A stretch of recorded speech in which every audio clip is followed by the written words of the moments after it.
Good morning all of you. आज हम लोग फिजिक्स के बारे में पढ़ेंगे। देखिए, आपका फिजिक्स का जो टॉपिक है वो क्रम बाय क्रम पूरा आपके इस चैनल पर उपलब्ध रहेगा और उसको विस्तृत रूप से पढ़ते जाएंगे टॉपिक बाय टॉपिक। तो आज हम इलेक्ट्रिसिटी के बारे में पढ़ेंगे। इलेक्ट्रिसिटी, विद्युत। जैसा कि आप जानते हैं, आपके घर में पंखा चलता है, बल्ब जलता है, ये सब किसके कारण होता है? विद्युत के कारण होता है, इलेक्ट्रिसिटी के कारण। उसी इलेक्ट्रिसिटी के बारे में हम पढ़ेंगे। तो विद्युत, इलेक्ट्रिसिटी,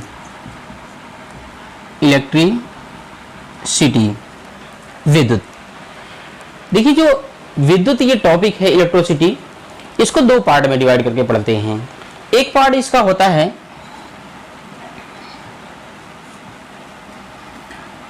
स्थिर विद्युत की,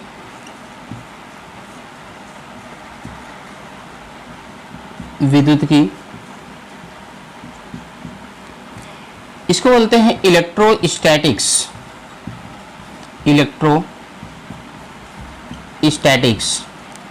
एंड सेकंड पार्ट इसका है धारा विद्युत की, इसे कहते हैं करंट इलेक्ट्रिसिटी।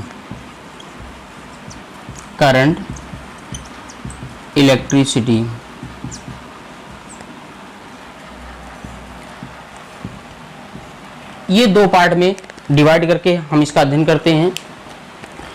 इसमें देखिए, जैसे फर्स्ट पार्ट इसका है इलेक्ट्रोस्टैटिक्स, स्थिर विद्युत की। सबसे पहले तो हम विद्युत के बारे में आपको बता देते हैं। विद्युत वर्ड कहीं भी आता है तो विद्युत जो प्रभाव है ये आवेश के कारण है। आवेश वहां उपलब्धता होगी, आवेश के कारण जो एक्टिविटी क्रिएट होगी, जो प्रॉपर्टीज शो होंगी, वो सब विद्युत के अंतर्गत आते हैं। विद्युत वर्ड मतलब वहां कोई विद्युत आवेश का जरूर कुछ न कुछ प्रॉपर्टी, कुछ क्रिएशन, कुछ एक्टिविटी अवश्य होगी। तो विद्युत शब्द कहीं भी आता है तो समझ लीजिए उसके इलेक्ट्रिक चार्ज वहां पे जरूर है। इलेक्ट्रिक चार्ज के बारे में अभी बताएंगे। अभी आगे हम अध्ययन करेंगे इलेक्ट्रिक चार्ज के बारे में। फिलहाल अभी देखिए, इलेक्ट्रोस्टैटिक जो विद्युत है, इलेक्ट्रिसिटी, इसको दो पार्ट में आप डिवाइड करते हैं, इलेक्ट्रोस्टैटिक्स और करंट इलेक्ट्रिसिटी। जैसा कि हमने अभी आपको बताया कि जो इलेक्ट्रिसिटी होती है ये विद्युत आवेश का प्रभाव होता है। विद्युत आवेशों का क्या है? प्रभाव होता है। तो उसी विद्युत आवेशों के प्रभाव जो होते हैं, इफेक्ट जो होते हैं, वो दो तरीके से हम अध्ययन करते हैं। जैसे करंट इलेक्ट्रोस्टैटिक्स में क्या है? इलेक्ट्रोस्टैटिक्स में जो चार्ज है, विद्युत आवेश जो है, विद्युत आवेश, इसको बोलते हैं इलेक्ट्रिक चार्ज।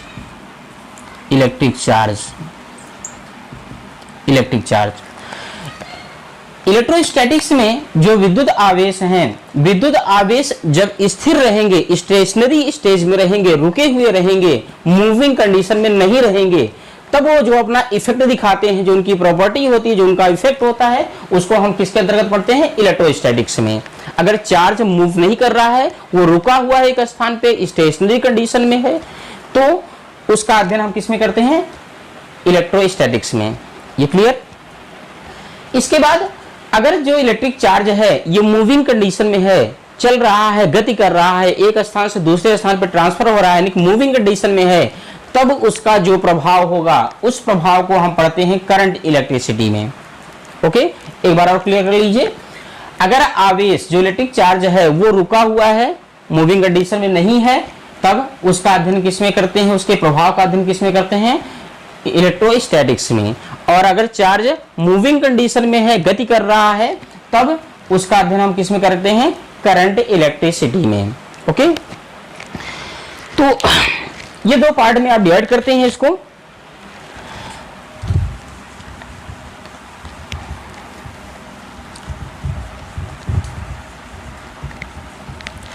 अब आपका जो करंट इलेक्ट्रिसिटी है, सबसे पहले हम करंट इलेक्ट्रिसिटी के बारे में पढ़ेंगे।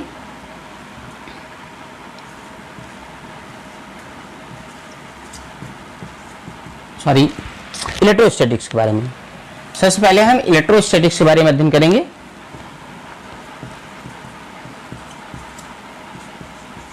इलेक्ट्रोस्टैटिक्स, इलेक्ट्रोस्टैटिक्स में कई टॉपिक हैं, वो टॉपिक बाय टॉपिक आप अध्ययन करेंगे। जैसे फर्स्ट टॉपिक इसका है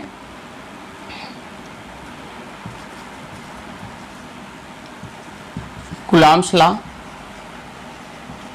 and electric field. Coulomb's law and electric field. और सेकंड जो इसका इफेक्ट है electric flux, electric flux and Gauss theorem, Gauss theorem, ये सेकंड टॉपिक है। और थर्ड टॉपिक है इलेक्ट्रिक पोटेंशियल, इलेक्ट्रिक पोटेंशियल, वैद्युत विभव। और इसके बाद लेसन है विद्युत धारिता यानी कि capacitance, electrical capacitance, electrical capacitance. और लास्ट है इसका जो करंट इलेक्ट्रिसिटी में आप पढ़ते हैं, ठीक है, करंट इलेक्ट्रिसिटी में वो करंट इलेक्ट्रिसिटी आएगी। अभी आप फिलहाल इलेक्ट्रोस्टैटिक्स के अंतर्गत देख लीजिए। इलेक्ट्रोस्टैटिक्स के अंतर्गत इतने आप टॉपिक पढ़ेंगे, लेसन पढ़ेंगे। जैसे फर्स्ट लेसन है Coulomb's law and electric field, second है electric flux and Gauss theorem, और आपका थर्ड लेसन है इलेक्ट्रिक पोटेंशियल, और फोर्थ है इलेक्ट्रिक कैपेसिटेंस। ये आप इलेक्ट्रोस्टैटिक्स के अंतर्गत पढ़ेंगे। यानी कि इलेक्ट्रोस्टैटिक्स अंतर्गत यानी कि ये जो प्रभाव हैं, ये जो टॉपिक हैं, इनमें उन प्रभावों को पढ़ेंगे। किसके प्रभाव पढ़ेंगे? विद्युत आवेशों यानी कि इलेक्ट्रिक चार्ज के उन प्रभावों को आप पढ़ेंगे जब वो चार्ज मूविंग कंडीशन में नहीं है, स्टेशनरी है, वो रुका हुआ है, तब उसके प्रभाव को अध्ययन हम इनके अंतर्गत इन टॉपिक में करेंगे। ओके, इसके बाद अब आ जाते हैं हम फर्स्ट टॉपिक। फर्स्ट लेसन इसका क्या है? Coulomb's law and electric field. हमने अभी आपको बताया कि इलेक्ट्रिक फील्ड जो विद्युत है, विद्युत क्षेत्र है, विद्युत है, इलेक्ट्रिक वर्ड का आप यूज करते हैं, ये किसके प्रभाव का होता है? ये चार्ज के प्रभाव होता है, आवेशों के प्रभाव का होता है। तो इसलिए आवेशों का जानना बहुत ही जरूरी है। इसलिए सबसे पहले आप आवेशों के बारे में ही पढ़ेंगे। तो हम पहले पढ़ेंगे वैद्युत आवेश, वैद्युत आवेश,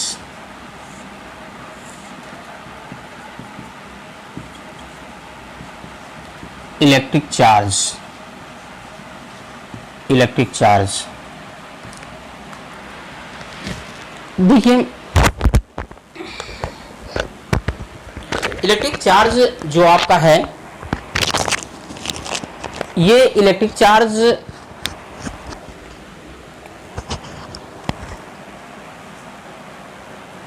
जैसे आप देखे होंगे कि आप अपने स्केल पटरी जो आपकी होती है उसको आप सूखे बालों पर रगड़ दीजिए, सूखे बालों पर ऐसे ही रगड़ दीजिए, और रगड़ने के बाद आप कागज के छोटे छोटे टुकड़ों को आप रखिए और उसके पास ले जाइए। तो देखिए वो कागज के छोटे छोटे टुकड़ों को अपने ओर अट्रैक्ट कर लेता है, आकर्षित कर लेता है, खींच लेता है।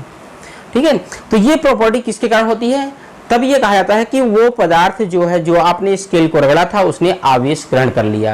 यानी कि दो या दो से अधिक चीजों को अगर आप आपस में रगड़ते हैं, जैसे आप आपस में दो चीजों को रगड़ दीजिए, ऐसे रगड़ने के बाद उसमें छोटी छोटी वस्तुओं को अपनी ओर अट्रैक्ट करने का गुण आता है, तब ये कहा जाता है कि उसने आवेश ग्रहण कर लिया है, यानी कि वस्तु विद्युतमय हो गया है या आवेशित हो गया है। तो जो इलेक्ट्रिक चार्ज है, इलेक्ट्रिक चार्ज क्या होता है? इलेक्ट्रिक चार्ज पदार्थों का एक ऐसा गुण होता है जिसके कारण वो इलेक्ट्रिक फील्ड क्रिएट करता है, उत्पन्न करता है, और मैग्नेटिक फील्ड उत्पन्न करता है। ठीक है, यानी कि विद्युत चार्ज, इलेक्ट्रिक चार्ज जो होता है वो पदार्थों का वह गुण होता है जिसके कारण वह विद्युत क्षेत्र और चुंबकीय क्षेत्र यानी कि इलेक्ट्रिक फील्ड और मैग्नेटिक फील्ड दोनों उत्पन्न करता है या दोनों का अनुभव करता है। ठीक है, तो देखिए अब देखिए आवेशों के बारे में, अभी जो शुरुआती परिकल्पनाएं हैं आवेश के बारे में, उसमें जैसे आप देखेंगे कहीं पर दो चार्जेस हैं, तो कहीं पर अगर दो आवेशित वस्तुओं को आप पास लाते हैं तो वो अट्रैक्ट कर लेते हैं, एक दूसरे को खींच लेते हैं, एक दूसरे को आकर्षित कर लेते हैं। लेकिन कहीं कहीं कुछ ऐसे चार्ज पार्टिकल होते हैं, चार्जित वस्तुएं होती हैं, उनको आप पास पास रखते हैं तो वो क्या करते हैं, रिपेल करते हैं, वो दूर दूर हटाते हैं, एक दूसरे से दूर दूर हटते हैं। ठीक है, तो ये चार्जेस का प्रभाव किस प्रकार से होता है इसको आप समझते हैं पहले। तो देखिए जैसे एक प्रयोग द्वारा हम इसको समझते हैं कि कैसे ये फंक्शन कार्य करता है। जैसे एक आप कांच की छड़, ये किसकी छड़ है, कांच की छड़, ये कांच शीशे का, ग्लास रॉड ले लेते हैं और इस ग्लास रॉड को हम रेशम के कपड़े से रगड़ देते हैं। हमने आपको बताया कि अगर रगड़ते हैं तो वो क्या होता है, आवेश उसमें उत्पन्न हो जाता है, क्रिएट हो जाता है। ठीक है, तो ये कांच का जो छड़ है, ठीक है, ये कांच की जो छड़ है, इसको रेशम के टुकड़े से, रेशम से रगड़ कर हम ऐसे फ्री रूप से ऐसे लटका देते हैं यहीं पर ऐसे। इसी प्रकार एक और कांच की छड़ लेते हैं, कांच की छड़ ये भी है, इसको भी ऐसे फ्री रूप से लटका देते हैं और इसके पास में ही दोनों कांच की छड़ें ही है और दोनों को रेशम से ही रगड़ा गया है। तो जब एक ही पदार्थ है और एक ही पदार्थ से रगड़ा गया है तो श्योर सी बात है इसमें जो आवेश उत्पन्न हुआ होगा और इस कांच की छड़ में जो आवेश उत्पन्न हुआ होगा वो एक ही प्रकृति का होगा, एक ही प्रकार का होगा। ये अलग अलग आवेश नहीं होंगे। क्यों नहीं होंगे? क्योंकि दोनों कांच के ही बने हुए हैं और दोनों को रेशम से ही रगड़ा गया है। ओके, तो जब इनको पास पास लटका देते हैं तो ये एक दूसरे को दूर दूर हटाते हैं, ये प्रतिकर्षित करते हैं, ऐसे लटके हुए तो ऐसे दूर दूर हट जाते हैं, इस तरह से बेंडिंग कंडीशन में आ जाते हैं, दूर दूर हटते हैं, इनमें बाहर की ओर एक फोर्स लगता है। इसी प्रकार एक और प्रैक्टिकल से देखते हैं, जैसे आबनूस की छड़ लेते हैं, आबनूस की छड़ लेते हैं,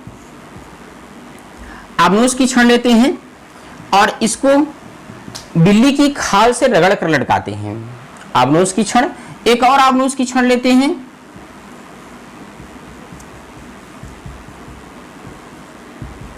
आबनूस,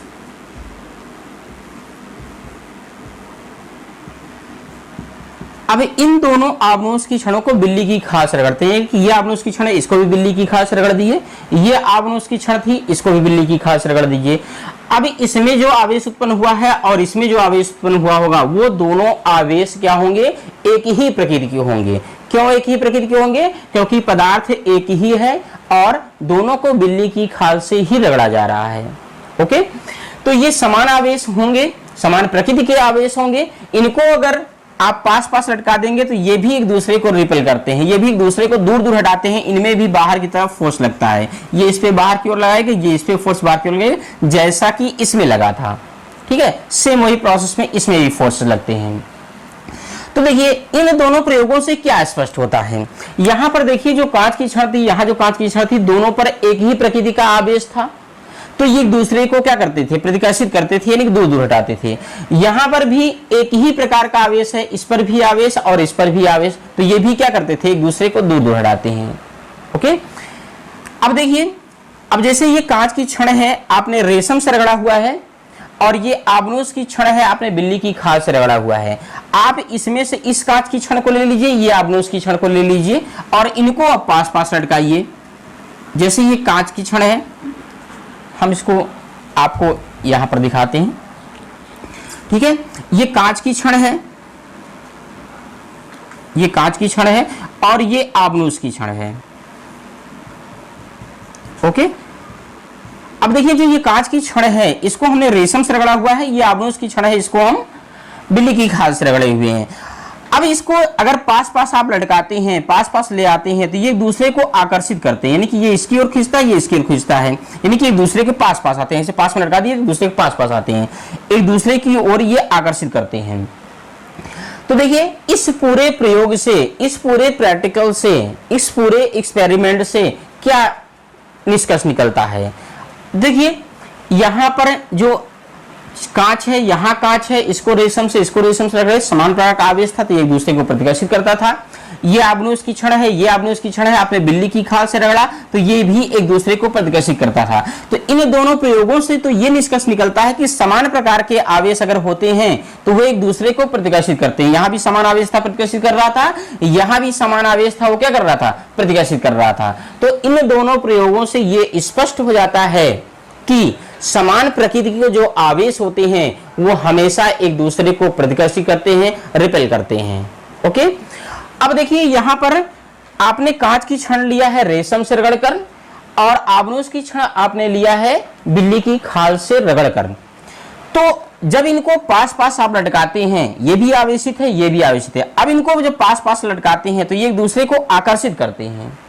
ठीक है, यानी कि इन प्रयोगों से बिल्कुल भिन्न है।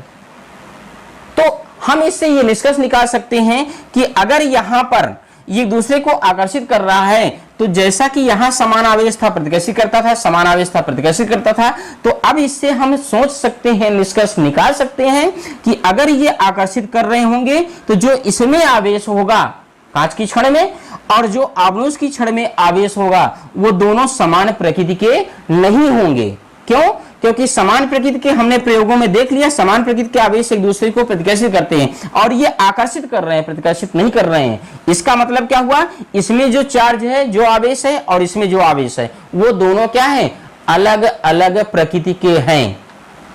ओके, तो इसमें समान प्रकृति के आवेश थे, तो इससे इस प्रयोग से स्पष्ट रूप से ये निष्कर्ष निकलता है कि समान प्रकार के आवेश जो होते हैं, समान प्रकृति के जो आवेश होते हैं वो एक दूसरे को प्रतिकर्षित करते हैं, और भिन्न भिन्न प्रकृति के जो आवेश होते हैं वो एक दूसरे को आकर्षित करते हैं, अट्रैक्ट करते हैं।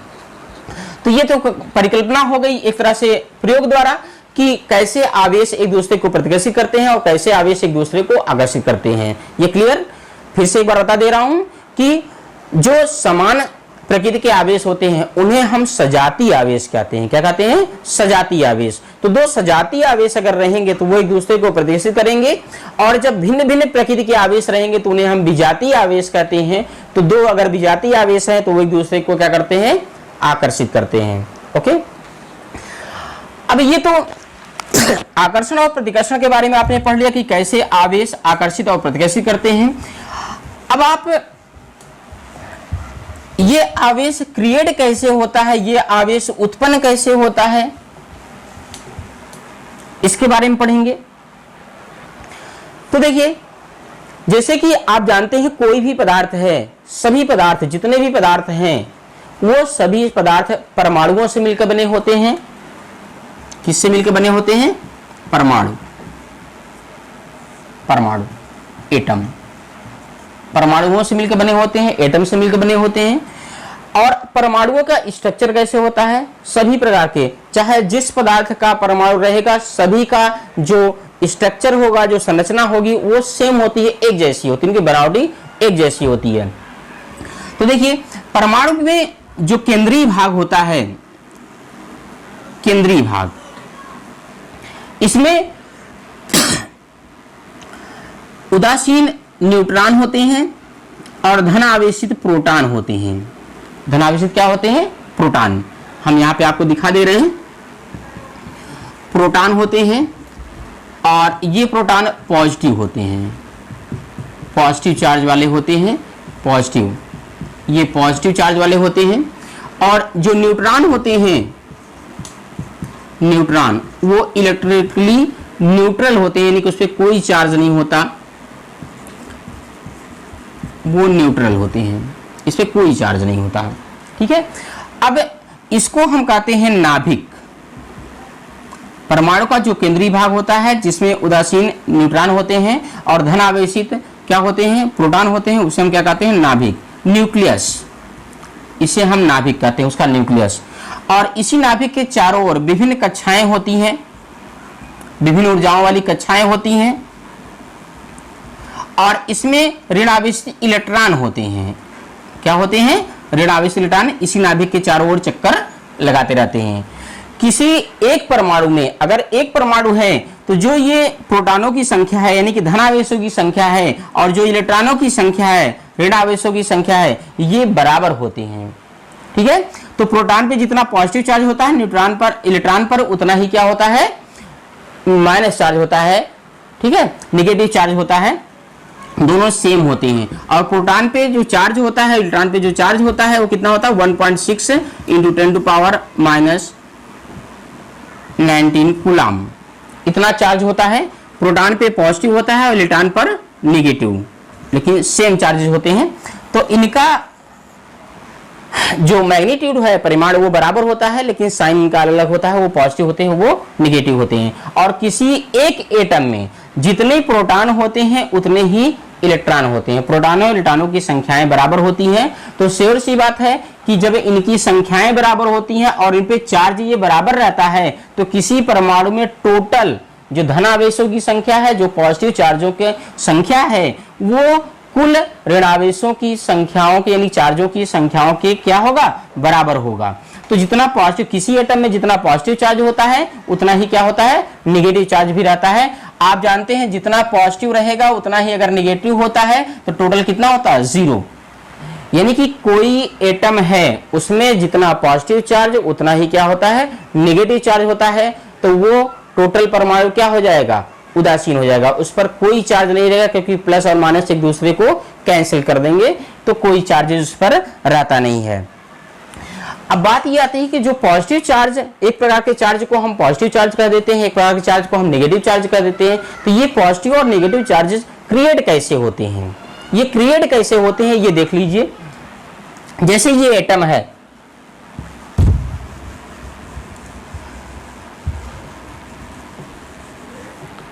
आप देखिए, आपने अभी पढ़ा एटम है। एटम का जो सेंट्रल पार्ट है उसमें धनावेश होता है, प्रोटॉन।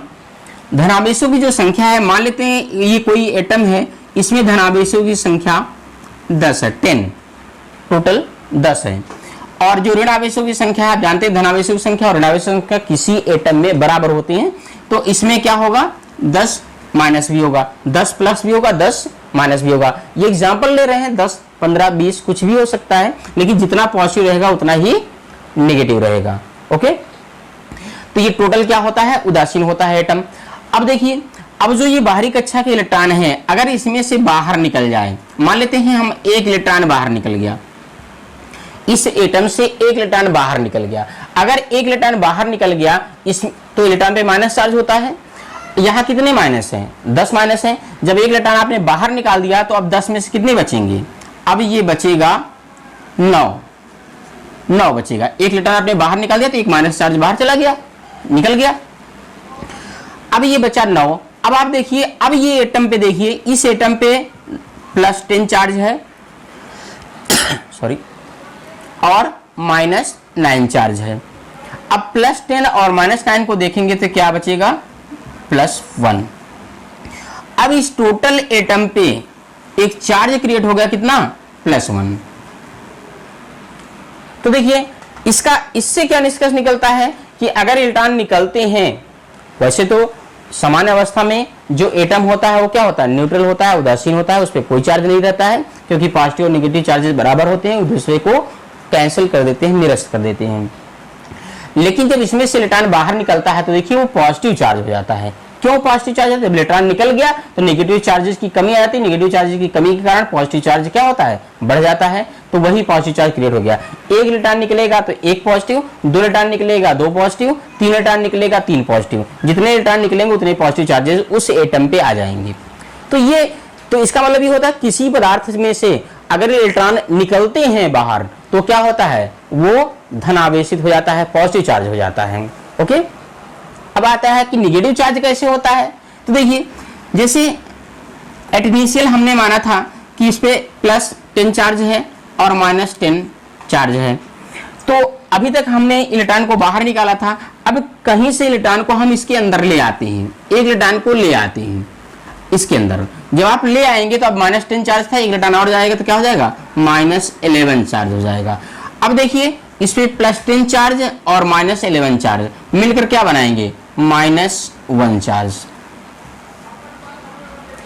तो जब इलेक्ट्रॉन इस पे आते हैं तो ये माइनस चार्ज की जो संख्या है वो बढ़ जाती है, तो इसलिए ये टोटल जो एटम होता है वो क्या होगा, वो नेगेटिवली चार्ज हो जाएगा। ओके, -11 है और +10 है, तो +10 में से -10 कैंसिल हो जाएंगे, एक माइनस बचा रहेगा, तो वही इस पे क्या होगा, हो जाएगा। तो देखिए इससे ये निष्कर्ष निकलता है कि जब किसी भी एटम से, किसी भी पदार्थ से अगले इलेक्ट्रॉन निकलते हैं बाहर तो वो क्या होता है, पॉजिटिव चार्ज होता है सॉरी, और जब कोई इलेक्ट्रॉन उसमें आता है, उसमें प्रवेश करता है तो वो क्या होता है, नेगेटिव चार्ज आता है। ओके, इस बात को ध्यान रखिएगा कि अगर किसी भी एटम से इलेक्ट्रॉन निकलते हैं तो पॉजिटिव चार्ज होता है, और उसमें अगर इलेक्ट्रॉन आते हैं तो वो क्या होता है, नेगेटिव चार्ज आता है। ओके